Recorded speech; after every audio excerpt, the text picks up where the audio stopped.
예, 반갑습니다. 굉장히 더운 날씨. 그래도 다행히 어제 조금 비는 내린 것 같아요.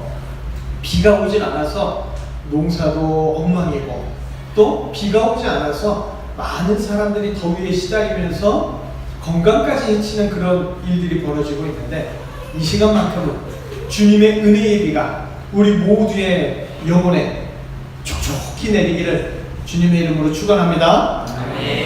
네, 거지 아시죠? 거지. 예, 거지가 뭐 하는 사람입니까? 수입 없이 구걸하는 사람을 거지라고 하죠. 어느 거지가 있었습니다. 이 거지가 어느 날 동량한 돈을 가지고 복권을 샀어요. 그리고 그 복권이 만나 이렇게 보고 있다가 하나가 먹고 두 개가 먹고 당첨이 된 거예요. 1등에.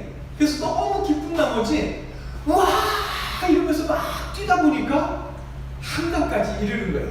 한강에 이렇게 강바람을 쫙 맞고 나니까 정신이 번쩍 드는지 거기에서 정신을 차리고는 이제 나는 더 이상 거지가 아니다 이러면서 막 외치는 거예요. 이렇게 막 외치다 보니까 손에 뭐가 들려있어요? 아니 복권은 목소리 더 맞죠. 들고 뛰면 어떡하겠어요. 깡통이 들려있는 거예요. 이 깡통을 보고 내가 거지가 아닌데 이런 깡통을 들고 다니다 이러고 강에다 확 던지는 거예요. 그리고 또 이렇게 보니까 옷이 어떻습니까? 그지 옷이 어떻겠어요? 거지 옷이지.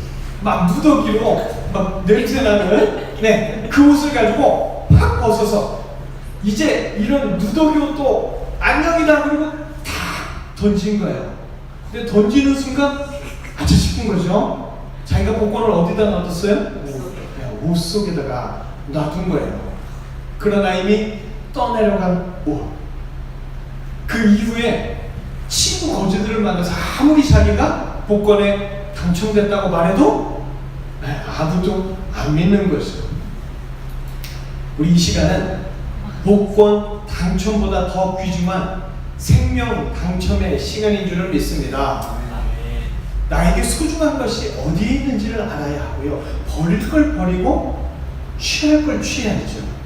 이 시간 우리가 버릴 것은 버리고 예수님만큼은 꼭 붙잡는 은혜의 시간, 생명의 시간이 되시기를 축원합니다. 제가 어렸을 때요, 주택 복권이라는 것이 있었습니다. 다들 기억하시나요? 네. 1등 당첨금이 1억 원이었어요. 당시로서는 집을 사고도 남을 수 있는 엄청난 금액이었습니다. 그런데 거기에 맞먹는 포상금이 또 있었는데 무엇이었냐면 간첩을 신고하면 1억이었어요.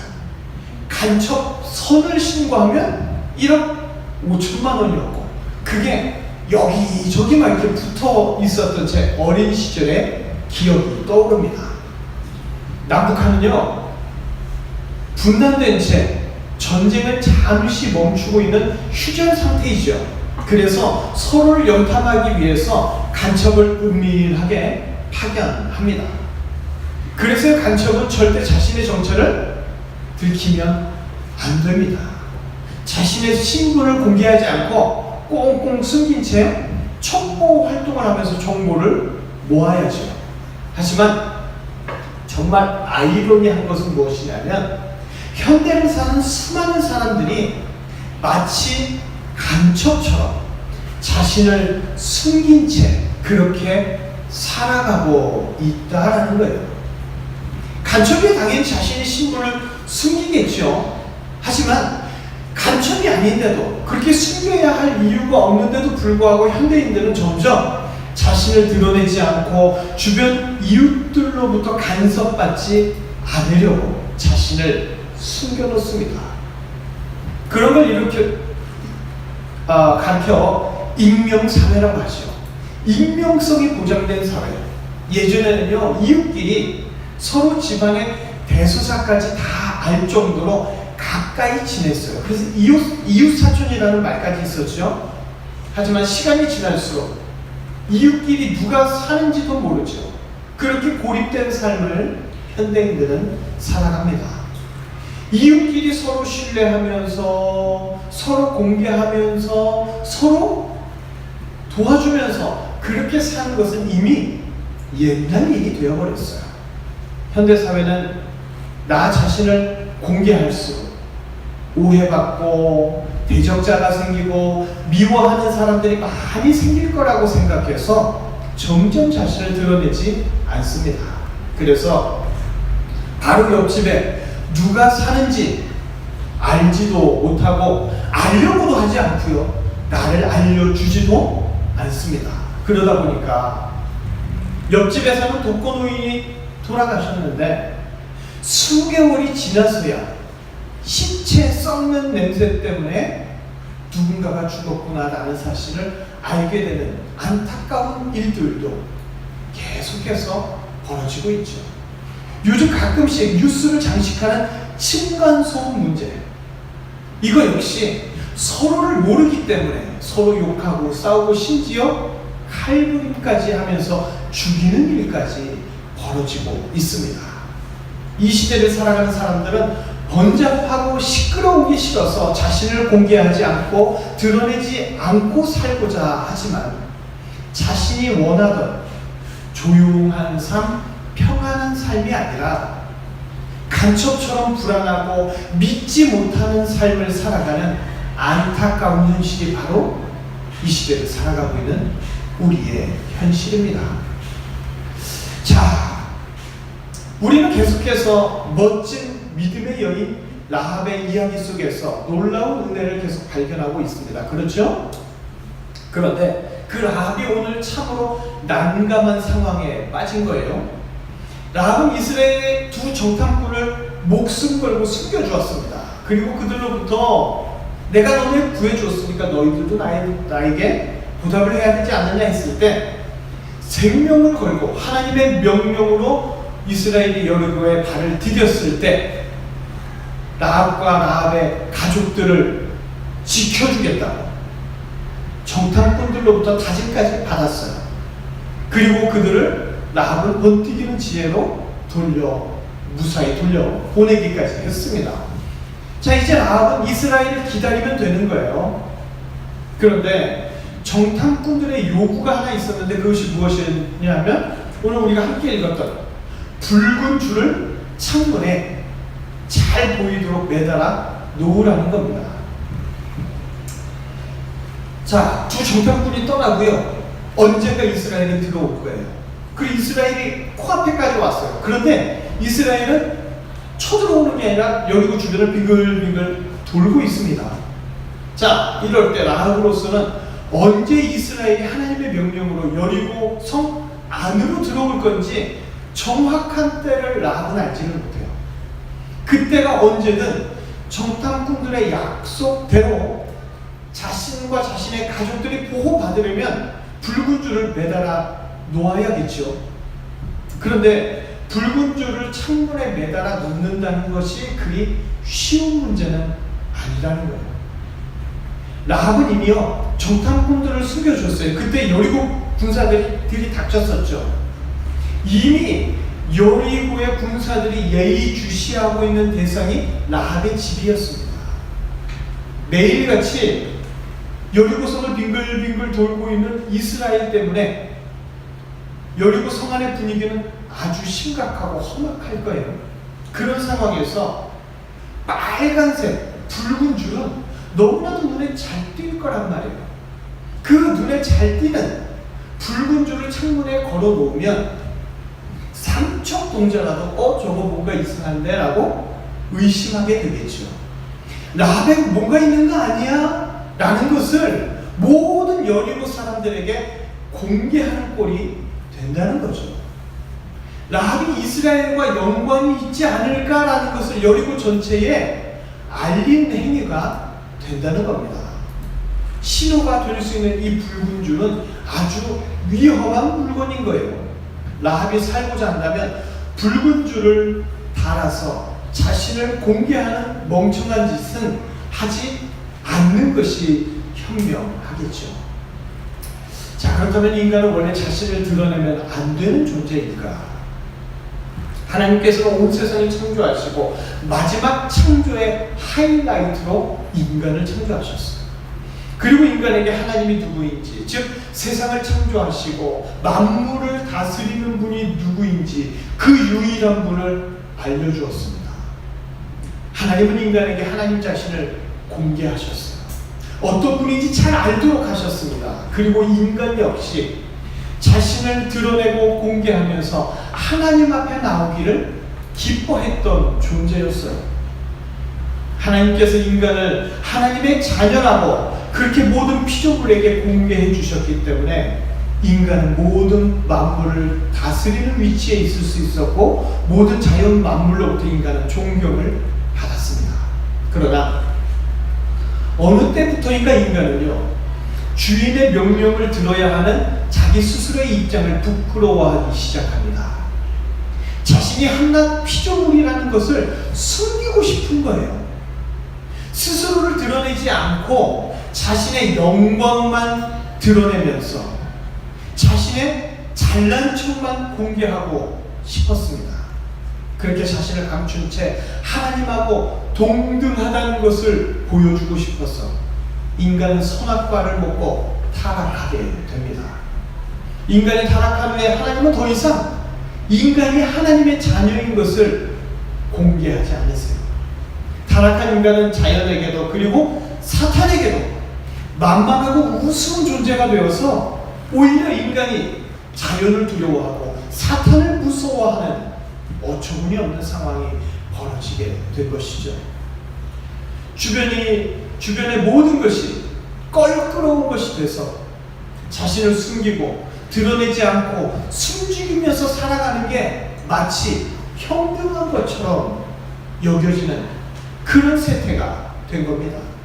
타락한 인간은 더 이상 하나님을 유일한 창조자, 전능자로 고백하지도 않고 공개하지도 않습니다.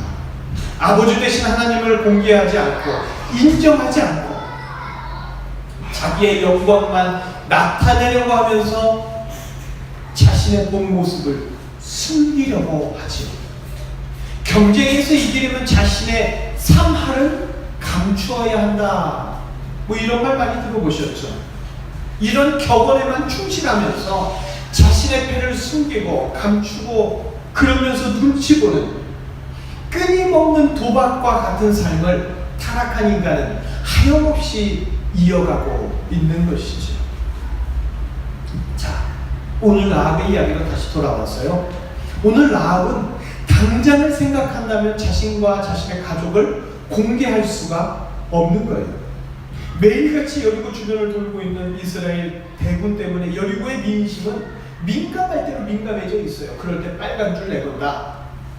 라합의 튀는 행동 하나가 마치 기름에 불똥을 튀긴 것 같은 돌이킬 수 없는 끔찍한 결과를 가져올 수도 있는 상황이죠. 하지만 라합은요, 붉은 줄을 매다는 것이 살 길이라는 것을 확신합니다. 암호와도 같은 사인과 같은 붉은 줄을 과감하게 창문에 내걸죠. 라합은 이미 하나님을 선택했습니다. 그래서 죽음의 위험이 있어도 이스라엘과 약속한 붉은 줄을 과감하게 내걸게 됩니다.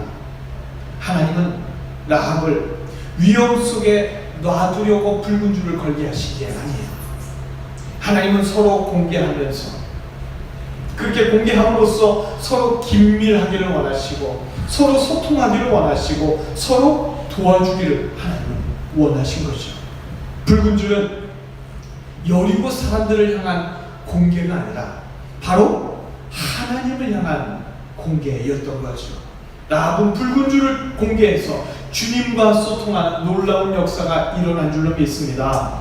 이렇듯 앞으로 오실 메시아 예수 그리스도는 자신의 모든 자녀들에게 스스로가 메시아인 것, 구원자인 것을 공개하시고 선포하십니다. 예수님은 병든 자를 고쳐주시고 배고픈 자를 배불리 먹여주시고 눈먼 자를 보게 하시고 걷지 못하는 자를 걷게 하시고 죽은 자를 살려주시면서 바로 예수님이 기다리던 메시아요 구원자이심을 사람들에게 가르쳐 주시고 표적으로 보여주시고 말씀으로 깨닫게 해주시죠. 예수님이 스스로 그리스도인 것을 공개하고 선포하실 때 하나님의 자녀들은 그 그늘 아래 모이게 되고 죽었던 영혼이 살아나게 되는 겁니다.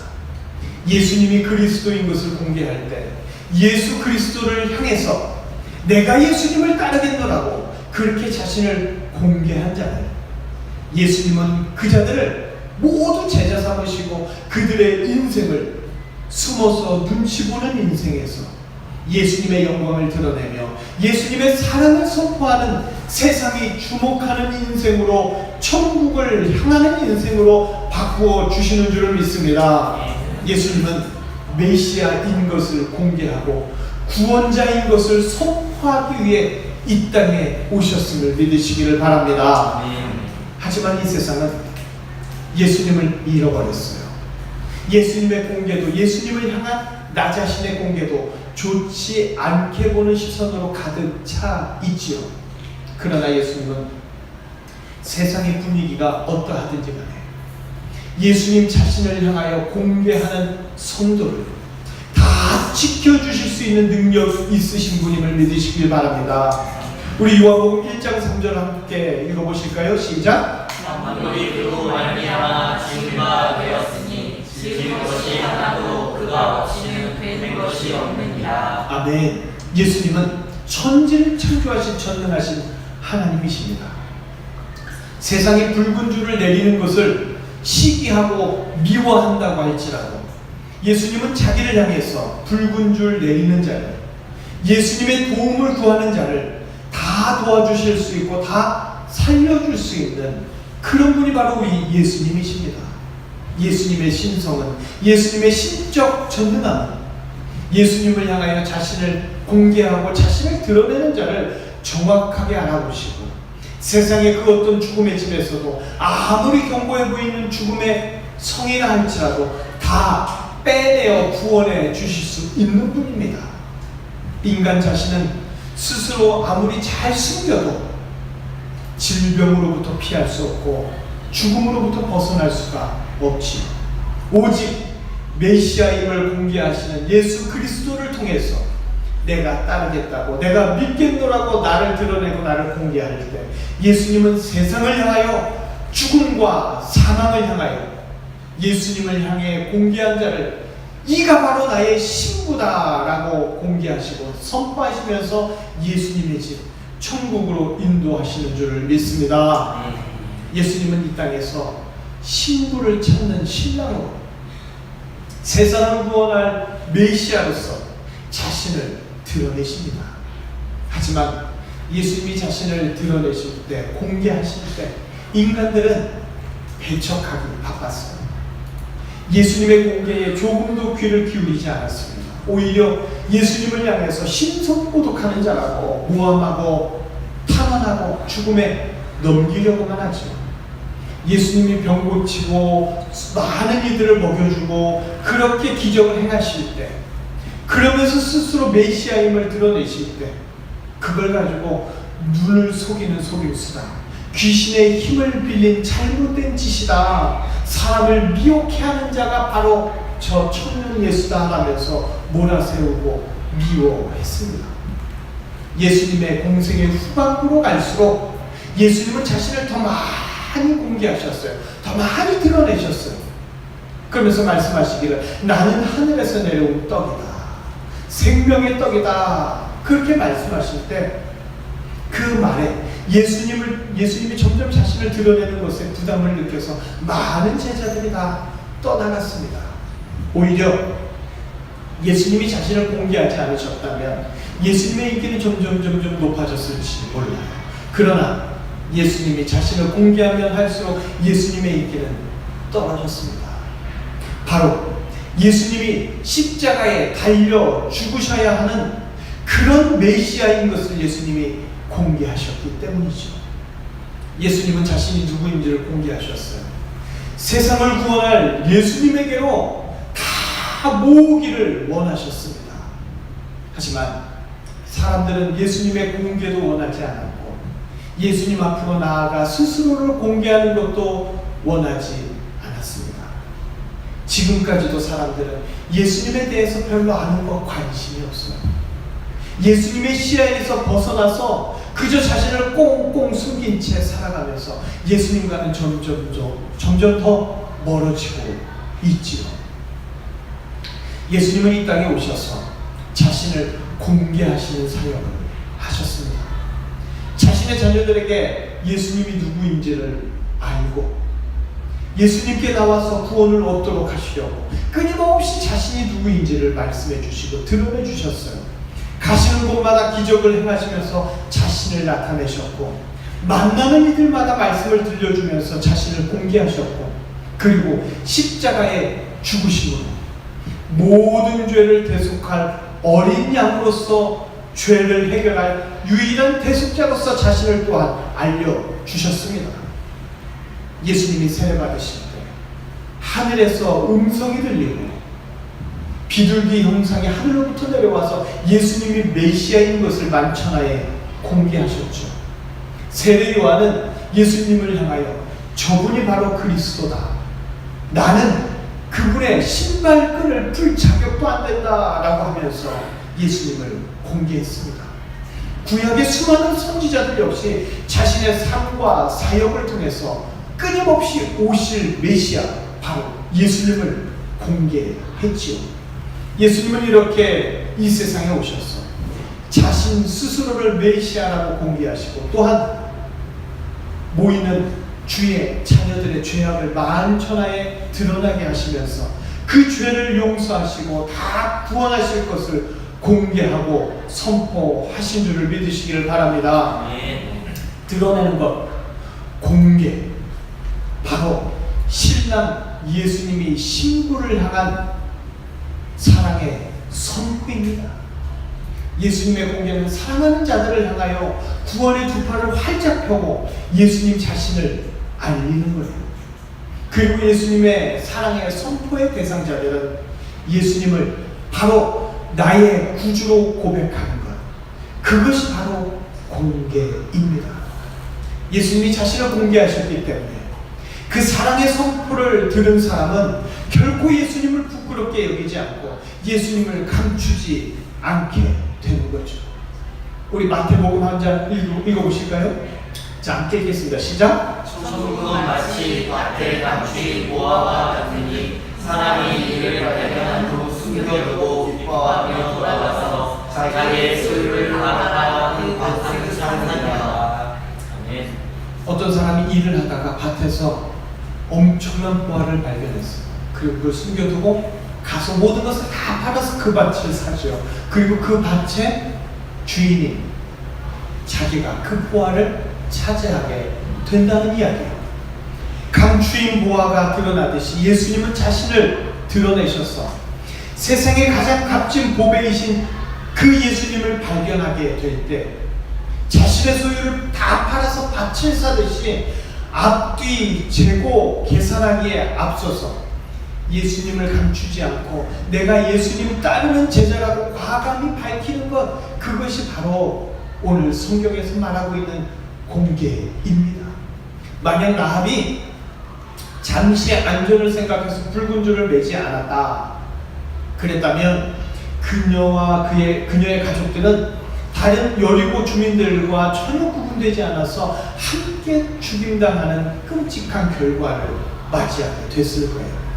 마찬가지로 우리가 예수님을 따르는 제자라고 유월절 어린 양의 피를 바르듯이 예수님 앞에서 나를 공개하면 죽음의 사자가 지나가겠지만 예수님 앞에 나를 공개하지 않으면 죽음의 사자가, 고난과 절망의 사자가 나에게 찾아와서 나에게 머물게 될 겁니다. 공개는 세상이 함부로 건드릴 수 없도록, 사탄이 함부로 할 수 없도록 예수님이 사랑하는 자를 위해서 선포하는 것임을 믿으시기를 바랍니다. 예수님의 사랑을 아는 자가 예수님 앞에 사랑으로 자신을 드러내면서 화답하는 것이 오늘의 공개인 것을 기억하시기를 바랍니다. 이 공개의 은혜가 오늘 우리에게 가득하기를 축원합니다. 인간은 스스로를 드러내기를 싫어해요. 타락한 인간은 자신을 숨길 뿐만 아니라 하나님도 인정하지 않고 공개하는 것을 싫어하죠. 그러나 인간은 자기를 숨기면서 더 있어 보이려고 하는 허장풍세라고 하죠. 허세를 부리고 있지만 상대의 패를 계산하고 눈치 보면서 아슬아슬한 줄타기와 같은 불안한 삶을 사는 것을 우리는 부정할 수가 없습니다. 하나님 아버지는 이런 모든 인간들의 삶을 다 보시면서 죽음의 여리고에서 멸망하도록 그냥 내버려 두지 않으십니다.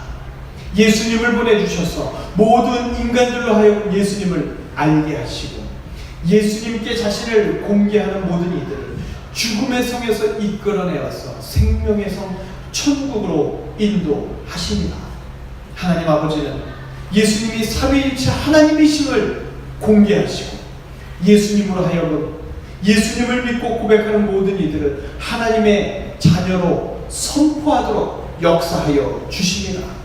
하나님 아버지의 은혜로 숨기 바쁜 인간들에게 예수님 앞에 나를 공개하여 천국의 자녀가 되는 놀랍고 감격스러운 새 세상이 열리게 된 줄로 믿습니다. 자, 성도 여러분, 오늘 라합은 붉은 줄을 매달 수 없는 난감한 상황이었어요. 그렇죠?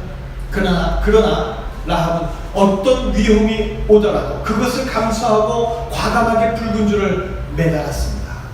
그러나 라합의 걱정과는 다르게 여리고 사람들은 라합의 집에 매달려 있는 붉은 줄을 보지 못했어요. 하나님께서 볼 수 없도록 보아도 지나치도록 역사하셨기 때문이죠. 붉은 줄은 이스라엘만 보았고요, 이스라엘만 알았습니다. 그래서 라합은 전쟁에서 안전하게 보호받았지요. 라합이 하나님을 향하여 자신을 공개한 붉은 줄, 바로 이스라엘을 향한 전화기였습니다. 라합의 핸드폰과 같은 거였죠. 라합의 붉은 줄은 예수님과의 한 라인이 된 줄로 믿습니다. 이제 라합은 여리고 여자에서 하나님의 사랑을 공개적으로 확증받은 이스라엘 여인이 되었어요. 천한 기생에서 순결한 예수님의 신부가 되었습니다. 이기적인 술집 여자에서 유관순 같은 민족의 안내자가 된 것이죠. 뿐만 아니라 라합은 자신을 공개해서 예수님과 긴밀하게 소통하도록 이 시대의 신앙인들에게 좋은 모범이 된 믿음의 여인이 된 줄로 믿습니다. 현대인들은 여전히 자신을 공개하는 것에 두려움을 느끼고 꺼리게 돼요. 서로가 공개하지 않는 것을 편안하게 생각하고 익명성이라는 그늘 아래에 숨어 있으려고 하죠. 그러나 부모, 자식, 친구들, 내 주변인들에게 우리는 서로를 공개할 수 있어야 합니다. 케이블 방송 TVN이었던가요? 여기에서 방영되었던 응답하라 1988이라는 드라마가 있습니다. 케이블 채널임에도 불구하고 많은 이들의 사랑을 받았던 그런 드라마였어요. 1988년, 즉 약 30년 전을 다시 회상해 보면서 그때는 그랬지라는 큰 공감을 이끌어냈던 것이 이 드라마의 흥행 요인이었습니다.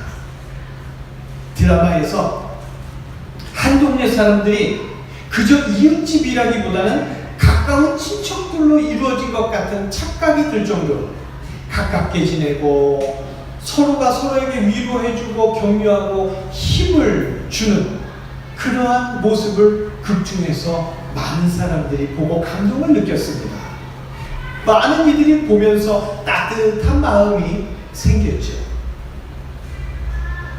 더 이상 익명사회는요, 좋고 행복한 사회가 아닙니다. 응답하라 1988은 그냥 드라마에서나 나오는 이야기가 아니라 우리 현대인들이 살아가야 하는 이야기인 것이죠. 뿐만 아니라 예수님이 이 세상에 자신을 공개하고 계신다는 것을 우리는 알아야 합니다. 이 세상은 저절로 생긴 게 아니에요. 창조주가 분명히 계시고 지금도 모든 만물을 주관하는 분이 계시다는 것을 우리는 분명히 알아야 합니다. 드러나지 않는다면 우리는 가상의 신을 만들어서 그렇게 섬겨야 할지도 모르지요. 그러나 예수님은 2000년 전에 이 땅에 오셔서 자신을 공개하여 주셨고 지금까지도 동일하게 역사하여 주시며 성경을 통해서 끊임없이 예수님만이 구원자 되신다는 것을 알려주고 있습니다. 예수님이 이렇게 자신을 세상에 공개할 때 누구든지 예수님이 자신의 구주임을 고백하고 세상에 공개한다면 그가 죽음의 성에 있다고 할지라도 예수님은 반드시 그를 건져주시고 소망과 생명의 삶으로 인도하여 주실 줄로 믿습니다. 그렇게 자신이 예수님의 자녀라는 것을 과감하게 공개하는 자가 성도입니다. 성도도요, 묻혀 지내고 싶을 때가 있어요. 복잡하고 시끄러운 게 싫을 때가 있을 수 있지요. 그러나 예수님 앞에서까지 숨으려고 하고 내가 드러내고 싶을 때만 살짝 잠깐 그렇게 공개하려고 한다면 예수님이 세상을 향하여 공중권세 잡은 자들을 향하여 바로 이 사람이 하나님의 자녀요 내가 사랑하는 신부다라고 엄중하게 공개하시는 사랑의 선포를 듣지 못하는 안타까운 인생을 살게 됩니다. 특별히 주담교회는 예수님께서 서로 공개할 수 있고 서로 챙겨줄 수 있는 가족 같은 교회로 세워주신 줄을 믿습니다. 예수님께서 성도의 인생에 먼저 나타나 주시고 먼저 만나 주시고 그렇게 구원자이심을 예수님이 먼저 공개하셨기 때문에 예수님 앞에서 나를 공개하고 더 나아가 세상에서도 예수님을 드러내면서 예수님의 사랑으로 마음껏 세상을 살아갈 수 있는 예수님의 사랑의 선포를 듣고 확신하는 자가 바로 주담교회 성도인 줄로 믿습니다. 예수님에 의해서 주담교회를 주연으로 해서 응답하라 1988이 아니라 응답하라 1907이 만들어지기를 소망합니다. 1907년 평양 대부흥 운동이라는 것이 이 땅에 있었거든요. 더 큰 바람을 타고 다시 한번 이 땅에 놀라운 부흥의 감격이 도래하리라. 그 중심에 주담교회가 있으리라 믿어 의심치 않습니다. 오늘 날짜가 6월 25일이죠. 그럼 뭐가 생각나십니까? 네, 한국전쟁. 1950년 오늘 지금까지도 선명하게 남아있는 휴전선이라는 상처가 한반도 전역을 휩쓸었던 한국전쟁이 발발했던 날이죠. 전쟁, 이 땅에 있어서는 안 될 가장 끔찍한 단어 중에 하나 아니겠습니까? 그러나 지금도 세계 곳곳에서 전쟁은 이어지고 있습니다. 왜 전쟁은 끊이지 않을까요? 바로 서로에게 숨기기만 하는 불신에서부터 그 싹이 자라고 있기 때문 아닐까요? 남쪽 정부와 북쪽 정부가 서로 숨겨서는 안 되겠지요. 정부와 국민이 서로 속여서는 안 되겠지요. 그러나 사람의 힘만으로는 전쟁의 끔찍함은 종식되지 않습니다. 바로 세상 모든 역사를 주관하시는 예수님이 세상에 드러나야지만 전쟁이 인간에게 속한 것이 아니라 전쟁은 하나님께 속한 것임을 모든 인류가 고백할 수 있어야만 진정한 사랑과 평화의 나라가 도래할 수 있는 줄로 믿습니다. 예수님은 오늘도 우리가 그의 자녀인 것을 온 천하에 공개하십니다. 예수님은 자신의 사랑하는 자녀들이 전쟁으로 고통받는 것을 원하지 않으세요. 예수님은 사랑하는 자들이 예수님 앞에서 자신을 드러내면서 예수님의 사랑과 평안을 마음껏 누리기를 원하십니다. 이제 우리는 예수님을 공개해야 합니다. 직장에서도 학교에서도 가정에서도 예수님을 공개해야 돼요. 내가 예수님을 따르는 자라고 공개할 수 있어야 합니다. 사공화국 시절 경동교회 장로님이셨던 황영시 장군님이 있어요. 소장 별 2개지요. 이걸 달고 퇴임을 앞두고 삼사관 학교 교장에 임명되어서 재직하고 있었답니다. 어느 날 당시 박정희 대통령과 장군들의 회식 자리가 있었는데 술을 먹지 않는다고 소문난 황 장군에게 장난기가 발동한 박 대통령이 막걸리 한 잔을 따라주면서 황 장군, 네가 한 잔 마시면 내가 별 하나 더 달아줄게, 이렇게 얘기했다고 그래요. 황영시 장군은 잠시 생각하다가 각하, 다른 명령은 제가 다 따르겠지만 이것은 할 수 없습니다. 저는 예수 믿는 사람입니다. 이렇게 자신을 공개했다고 그래요. 대통령은 쓴 웃음을 짓고 주변 사람들은 에휴, 끝나면 끝났어, 이렇게 혀를 찼다고 합니다. 그러나 통상 3, 4강 학교 교장을 여기 가면 옷 벗는 게 통례예요.